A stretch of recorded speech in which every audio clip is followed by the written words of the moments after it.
Good afternoon, everyone. Happy Friday. Happy Valentine's Day. Happy every day. What a pleasure to have you with us again. Thank you so much for joining us. We are going live without any delays. Just a reminder that I cannot see you if you are joining us live or not. So if you can just drop an emoji or say hello in the comment section, Rohan and I will be able to see you. We'd really appreciate it. So we know that you're participating in this event. But thank you so much for joining us.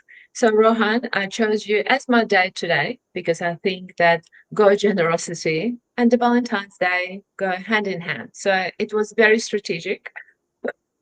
Very good. Great to hear. Well, I've actually got a confession. I forgot about Valentine's today, as did my wife. So look at that. Getting old, boring. Okay, so now I have to remind you on this live streaming event that is getting recorded, and that's going to set the record now for as long as it is online. So we'll just keep Oh, this video online for a yeah. long time, just to embarrass you. But no, that wasn't the intention. No, all good. All good.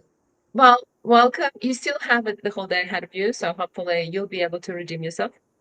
But welcome to our third edition of Spotlight Fridays. I'm very excited about this conversation, so thank you so much for joining us. Do you know, I have this overarching sentiment in the industry about you because everyone I speak to and mention your name, the first thing that people tell me, oh, Rohan, he is such a nice guy. Well, that's good. I'm glad that there's a positive things being said. So thanks, everyone. Appreciate it. And it's amazing. So, yeah, and I agree. You are a very nice guy. We met on LinkedIn and we got in touch. We had a conversation, and I fell in love with this. Your concept, I think, is fantastic, and I'm hoping that you're going to share your journey. I believe you started Go Generosity during the pandemic. That's why I shared the video because I wanted to create some content for people that jumping on this live streaming. But yes, the spotlight is on you, my friend.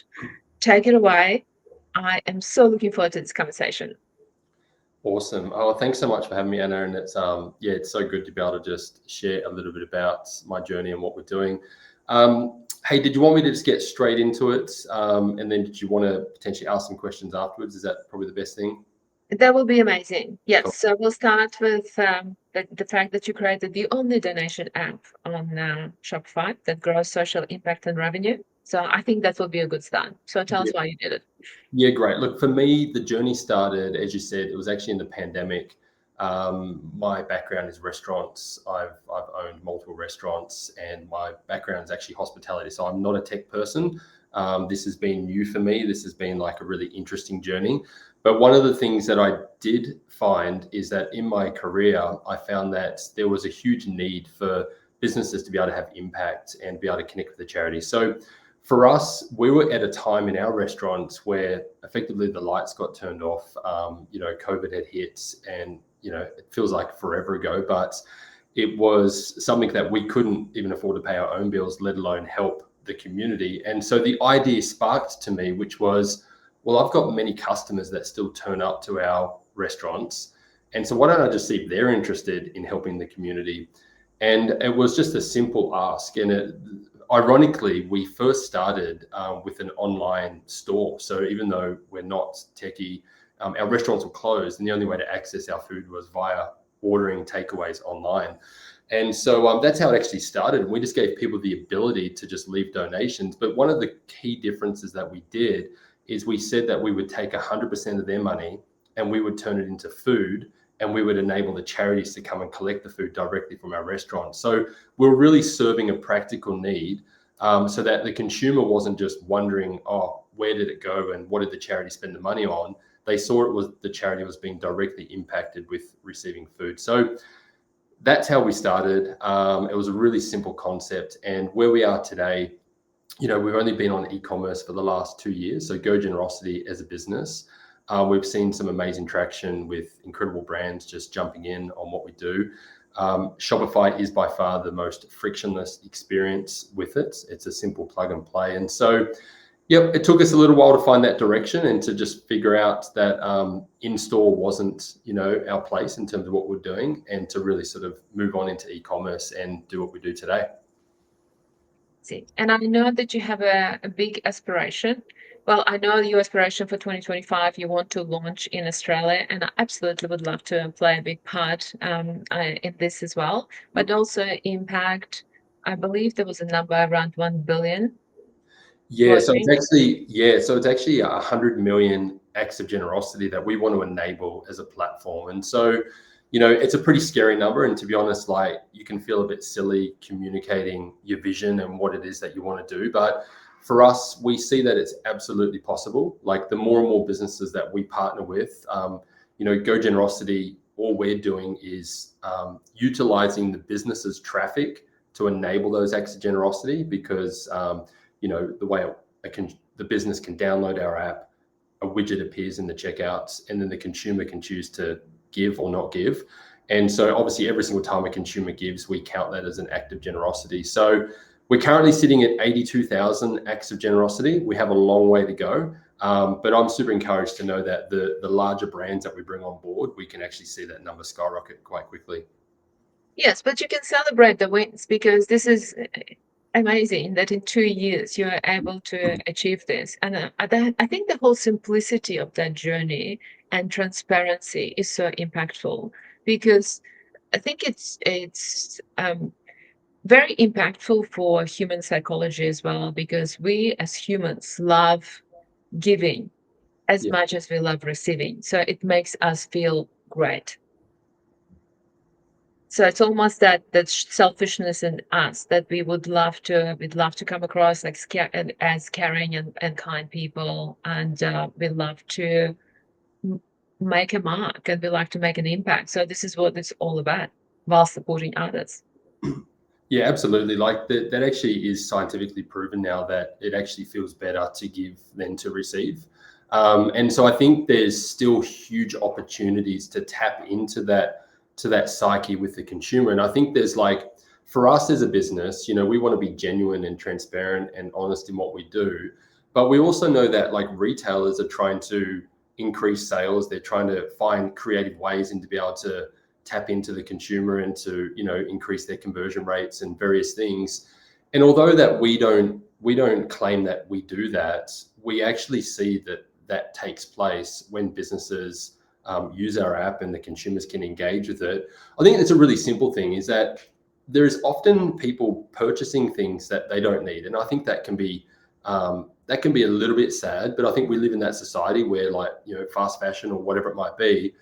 And I think then to able to have the opportunity to then give and know that someone else is getting what you're having actually enables the person to go, oh, this is okay. Like, I feel better about my purchase because I know I'm helping someone else at the same time. So I think with the more we can tap into that in the right ways, we're actually making the world a better place, and we're turning these things into good. So yeah, but there's proven stats out there now around the psychology around generosity, which is pretty cool.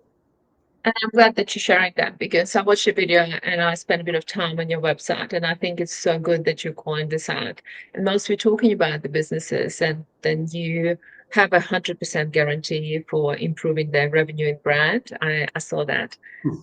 And also, you're now entering into my space, although we never meant to talk about me, but because you mentioned the retail space, and I think it's so important to call out that customers are 4 times more likely to purchase from the brand that they trust. Yeah.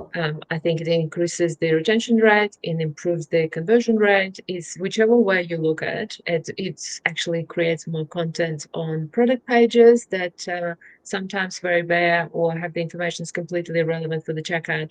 So I think your whole simplicity of this process and the whole idea behind it and the impact, it's just a win-win. I can't understand why you're not onboarding like hundreds of businesses a day, or maybe you do. I don't know. You tell me. Wait, hey, we're getting there for sure. We're definitely seeing an increase, but I think for us, the biggest perception difference around what we do to seeing, say, what other apps might do in this space is that we turn 100% of the consumer's generosity into online gift cards for that brand. And then those gift cards are sent to their charity partners in which they redeem at full retail value. So like we're having a very tangible impact. And so that's why when we say it's 100% guaranteed that we can increase your revenue and your brand, is because every single donation that comes in is turned into gift cards, which then effectively is revenue once it's redeemed. So we're giving charities, like it's just so cool to see and being a part of this, the amount of charities that are getting access to these gift cards every single month. We're talking thousands and thousands of dollars every single month. They're redeeming them online. They're creating this awesome, genuine relationship with the merchant, which is great. But then their products now go into the hands of many other people, which obviously get to experience their products and things like that, which is pretty cool. So tell us, you moved from Sydney, you based with your family now in New Zealand, and you had a great breakthrough with the businesses in New Zealand. So I believe that there is a big uptake rate. Yes, that's right. So I'm born and bred from Sydney.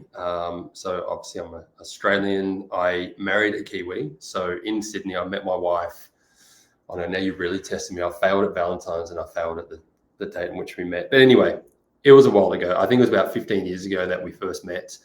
And so we've been here in New Zealand now for 8 years. So we've got 3 kids, 9, 7, and 5. We live in a place called Tauranga. So for those of you who are watching, you can look up Mount Maunganui. So we're on the east coast of the North Island of New Zealand, which is a beautiful place. And so this is obviously where GoGenerosity was born. So even though Australia is super close to my heart, hence what you mentioned before, we want to launch into Australia. This is where it started. And we've had an incredible uptake from the brands here in New Zealand. And there's still many more that we're obviously reaching out to. We're far from like going, yeah, cool, we've got everyone. There's still huge opportunity here.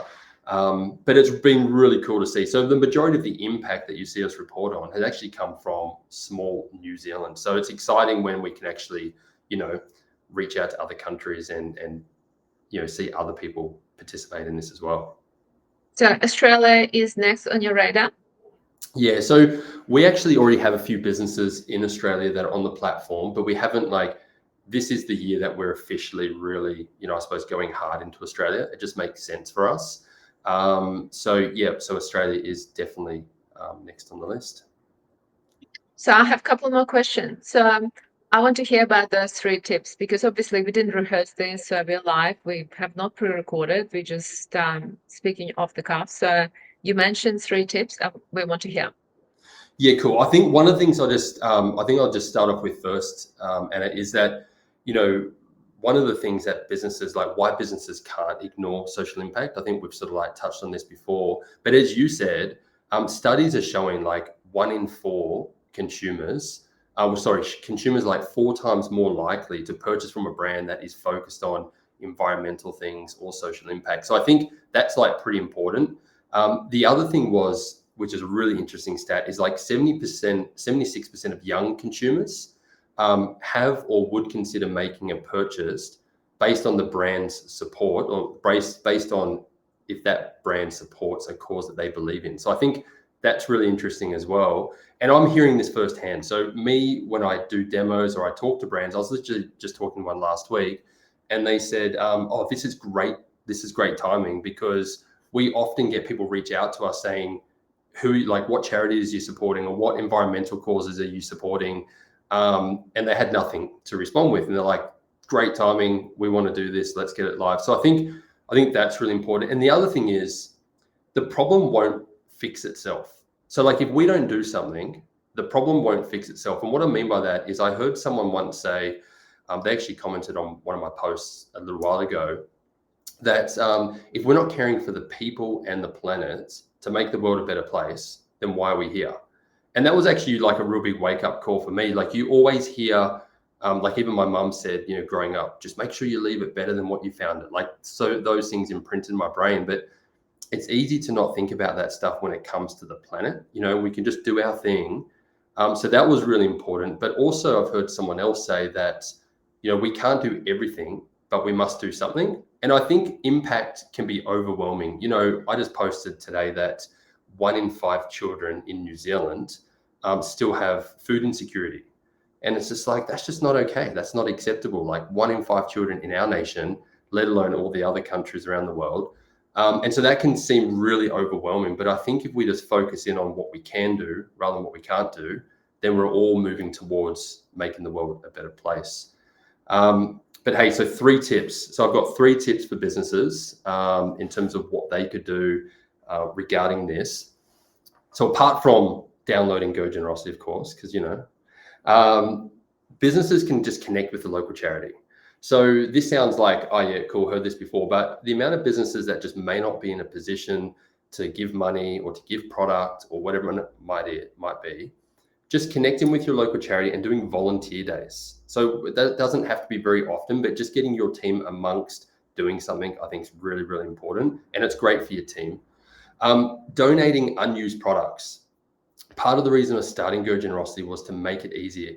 Funnily enough, sometimes it can feel easier to throw products away, unused products, than to say, give them to charity.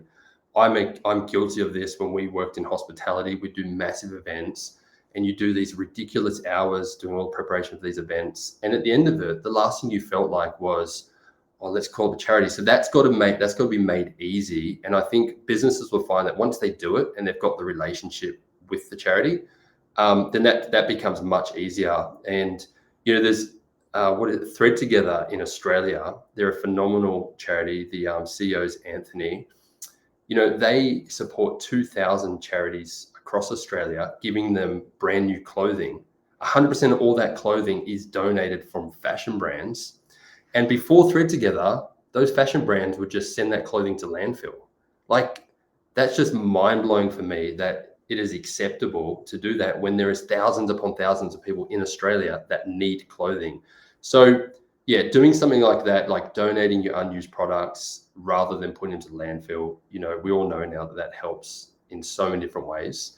And then the third thing I'd say is talk about your impact. Now, there's a balance here between BS and greenwashing, and actually really genuinely talking about it. And I think the ways we can get past that is focus on the impact and the stories rather than just focusing on how much. Because if you're a massive business turning over like a lot of money and you put a number out there and what you've done, it's really hard to gauge whether that was good or not based on the size of your business. But when we talk about the number of people that were impacted and we talk about the stories that come from that, I think that's where we need to really focus in on rather than just putting numbers out there for the sake of it. You've mentioned so many amazing insights that I was just listening to you in absolute awe. First of all, you almost made me cry when you said that we need to leave this planet better than we found it. I think this is just something that we don't think about it every day, but maybe not every day, but we need to think about it from time to time, because one thing for sure, none of us are going to stick around forever. So it's so impactful. But I'm thinking, I want to write a blog about this because you mentioned so many things in your conversation that I just do want to call out. But also, I'm thinking maybe we don't talk enough about this. Maybe when we're talking about it, a lot of product lands in the landfill because people at that moment when they're already exhausted after the event and they can't think of another thing to do, they just think of the easiest thing to do. But maybe we need to be top of mind to say, have you heard of this? Do you know that you can do that? Maybe this is just the education piece as well. And then more often we talk about it, maybe more people will be spreading the message. Yeah, I think it's about also leadership and like management and things like that within organizations, just taking ownership that it just becomes part of what you do. So for example, my dad owns a large hospitality business in Australia. And so we do huge events, like sometimes events for 10,000 people and things. And so there's often be quite a lot of food left over. But rather than it being like the tail end, rather than at the end of the event, we're like, oh, there's fridge full of food. We would actually make sure that was part of the briefing at the start of the event. So, hey, here's the contact. We'd actually call the charity in advance. We're pretty sure there's going to be food left over. The event finishes around this time. So that way, when you're at the end, it's, you're not tired, you're not exhausted, things like that. So I think it's just preempting things. It's just trying to be on the front foot. And to be honest, Anna, it's not much work. Like, it's really, really simple. And I think it's so much better. Like, you feel absolutely guilty for throwing out things that could actually go and help people. So yeah, it's pretty crazy when you look at some stats across the globe regarding waste and things. There's many articles you can look up about that. But the clothing one was a big one for me, because until I met Anthony from Thread Together, I just assumed that there wasn't a need for clothing in Australia.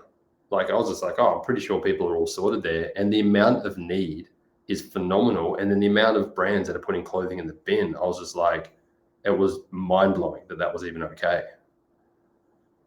So, how can we support you? How can we help you? How can we spread this message to more businesses? How can we champion this message and find our own influencers to spread this message? Yeah, look, I think for us, obviously we've got a really practical product. So, like, we're specifically targeting businesses that use Shopify today. That's who we're going after. So that can be any Shopify business. One thing I just didn't mention is that some businesses may have products that aren't useful for charities. So, for example, alcohol. That'd be funny, but anyway. So for those businesses that sign up to the platform, they just pass on 100% of the consumer donations directly to the charity. So they can still have an incredible impact. What we see, a lot of our partners and a lot of the merchants will even match donations dollar for dollar, things like that. So it can be used for both products that you might go, oh, I wouldn't recommend them because they do this. Well, yeah, they can still definitely use the app. So that's probably where we need the most help, in terms of, because the more brands we get on board, obviously the more influence we have in the space to be able to communicate this. And so it's not about us just, trying to grow the startup. It's actually about, like, for every single business we bring on board, we're impacting people. And I had someone a little while ago, they did an introduction to a business for me. And once that business signed up, I then went back to them and said, hey, do you realize what you've done is now you have impacted 50 people a month because of they signed up, and this is how many donations come in, and this is the impact from it. So, like, that's even something that I'll personally take ownership of, to actually share back to the person who did the intro, because I think we do intros all the time in the business world, but something quite unique about our product is that when you do an intro, you are literally changing lives. And our job is to, how do we share that even with you? Because I think that's a pretty cool thing. I have your impact calculator on the site as well, based on transaction volume. Such a no-brainer. It's a great idea. So anyone can jump on and just see what it comes out. Yeah, absolutely. With. Yeah, we track and trace every single dollar that is paid forward. We say paid forward, or donated, but yeah. So like we said, it's a win-win-win, because the charities need the products. The businesses want to do good. They just need an easy way to do it. But the great thing about our platform is we are adding revenue to their business, and the consumer wants to feel good about the purchase. So I think it really truly is a win-win model, which is great to see. About the startup, this is just the outcome, but what you're creating, the business on purpose, and impacting so many other businesses and consumers as a result, this is just the closed loop. I'm so impressed, and I hope the people that attended and will be watching this replay are very impressed as well. And I hope we'll find a lot of influences for you and supporters of your mission here in Australia and beyond as well. And the recording will be available. If I can just ask you, Rohan, we had a few comments from the audience whilst we were live. If you can just jump on and answer those, that'll be amazing. Everyone else, I know I promised 15 minutes. I'm already stretching it to 30. I will continue to stretch it to 30 because we have so much to talk about it. And I'm so grateful for this conversation, as always. Rohan, it's been a pleasure. Please say Happy Valentine to your wife before you're going to get into trouble. And thank you so much. I really appreciate it. Thanks so much, Anna. It's so good. It's been amazing getting to know you, and thanks so much for the connection. Love LinkedIn. Look at this, genuine connections happening. So super grateful for it. Listen, I didn't know how to do live streaming 2 weeks ago. I promise you. I was just staring at the screen as if I've seen it for the first time in my life. So embarrassing. Yeah. There we go. Anyway, that won't happen. We figured that out. That's right. Oh, thanks so much. Thanks, Rohan. We'll talk soon. All right. Bye, everyone. Bye.